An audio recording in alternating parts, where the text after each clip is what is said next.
at what point did you kind of feel like, damn, it's almost like writer's block in a way, where it's like, damn, I feel like, okay, but it's not feeling like I'm doing something crazier than what I've done before. When did you get to that point that maybe the shrooms helped you with? It's like when you first come in the game, you're pure, you know what I mean? Like you're making music because you're having fun, you're loving it, and then the money comes in. Then you start thinking about money when it comes to music. Then the fame comes in, then people start acting weird around you.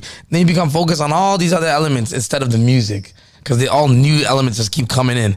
And then with the shroom shit, it's just like when I was 18, I had a friend who kids used to call him like a weirdo and and we did a shroom trip, and I had a terrible time and he was having a good time because he was always been himself. So it really bothered me, you know what I mean? I was trying to chill in the hood, be like tough guy, whatever, and it just broke me down. And then I graduated high school. A lot of my friends didn't graduate high school, and I fucking did an extra year of high school. It was embarrassing as shit. I did that, went to a studio program, all off that one trip of shrooms. It like triggered me like something's wrong. Then now I'm older now, and I got all this money and I'm successful. So one of my rich buddies, Mike, he brought me to new bars, and I'm like scared to do it because I had a bad trip. But I'm like, you know what? Everything's good. I'll probably be good, right? Bro, I took that shit, bro. I'm walking around my crib looking at my stuff. I'm like, what the fuck? These are all my shoes. Like, I look at the mirror. I'm like, yo, I'm that. Like, what the fuck? I look at like everything like I just got it. Like I look at my penthouse. I'm like, what the fuck? This is my shit. I'm tripping. I appreciate my studio equipment way more. I'm making way more beats. It's just crazy. That sounds like new inspiration. I watched people do shrooms one time, and I used to say shrooms some white boy stuff until I realized I think it's just, ignorance make you feel that like it was in college, right? And I'm gonna tell you why it scared me. By the way, this has also come from a nigga who only drinks. I've never really even smoked, so yeah, take it with a grain of salt. I'm watching like these dudes. I'm like a freshman in college. They're doing it, and like I guess the dude's like tripping. Like he's telling me shit he's seeing, and I'm like, what the fuck are you? You know what I mean? So they used to do these things where they have handlers, where somebody would be there with like you to kind of guide you through the shit. And I'm like, it felt scary. Like it might be something that could trigger you to go into some type of psychosis or like schizophrenia that you can't come back. And I'm mad pussy, so I wouldn't do that. You ever smoke weed?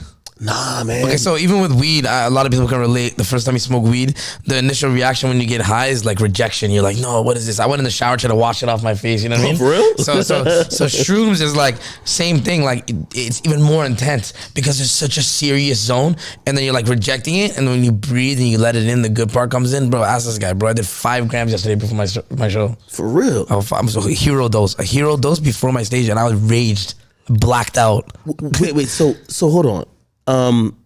What's the difference between, and I know it's going to sound mad amateur to the people who are more familiar, but because I see a lot of people, they'll be like, well, before they record, they smoke, and they'll be like, yo, that kind of unlocks a different part of their brain. What does the shrooms actually do? Bro, if you look at the research on it, literally when they do brain scans, if they scan your brain when you're on shrooms, there's parts lighting up that never lit up before. Like your subconscious, I'm accessing melodies that I heard like an Indian song that my parents played when I was a kid and putting into these trap beats. Like it's just coming out of nowhere. The other day we were talking shit, remember, Frost? I was like Drips, you're like almost from Apocalypto, and everybody's like, how the fuck did he just reference that one character from that movie? And everybody knew what I was talking about. It's like, yo, it's the fucking shrooms. Yeah. Is there psychological like downfalls to it? Because I remember when like Wayne got super creative, and a lot of it was because of the lean. At least that's what he would say, right? That's prescription stuff. Like prescriptions is like come down. There's a side effect, bro. This shit you come up. Like I wake up in the morning feeling the same as I felt before. Really? I'm not like happy, appreciative, and grateful. Then I wake up and I'm like miserable. No, I'm exactly like the same. And it's like I could do mushrooms today and then not do them for like 4 or 5 days and then reset again. Do them again in 4 or 5 days. I don't even have to do them every day. Is it like the therapy. same dosage? Or it's like therapy. Would you go to therapy every day? No. Same thing, therapy. You look happier though. You can tell, right? Yeah, you look happy. You look jovial. Look like you don't have something kind of like bothering you. Were you ever like depressed? Hell yeah. I mean, everybody's been, you know what I mean? For me, it's like a lot of it was like self-doubt, getting a lot of rejection in the game because my race, you know what I mean? It's not easy for people to accept me talking like the way I talk and the way I look. You brought the Brown Boys in though. Yeah, and like fuck but it. of course you're gonna go through hurdles. That's what comes fuck with it though. But we done jumped over them, ran right through them. So I'm here to stay. So